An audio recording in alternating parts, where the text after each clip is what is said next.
And we can't forget the white rice. Kawaii! What's up, ketchup? Today we're gonna make my version of Japanese hamburger curry. Onion, maitake mushroom, carrot, potatoes, Japanese curry mix, chop up 1 block, butter, some oil, add the onions and mushrooms, cook it down till the onions start to caramelize and turn slightly brown. Now set this aside while we make the hamburger. In a bowl, add some panko, 1/4 of a can coconut milk, eggs, make sure there's no shell, ground beef, soy sauce, black pepper, Worcestershire sauce, the onions and mushrooms. Give it a good mix. Once the meat is thoroughly mixed, make them into burger patties. Just like that.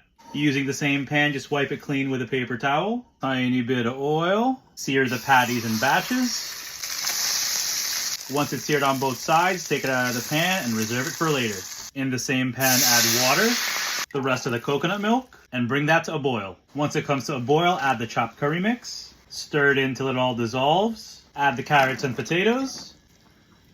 Carefully add the burger patties back in. Bring it down to a simmer, put a lid on it, and cook it for 10 minutes. The burger, carrots, potatoes, and sauce.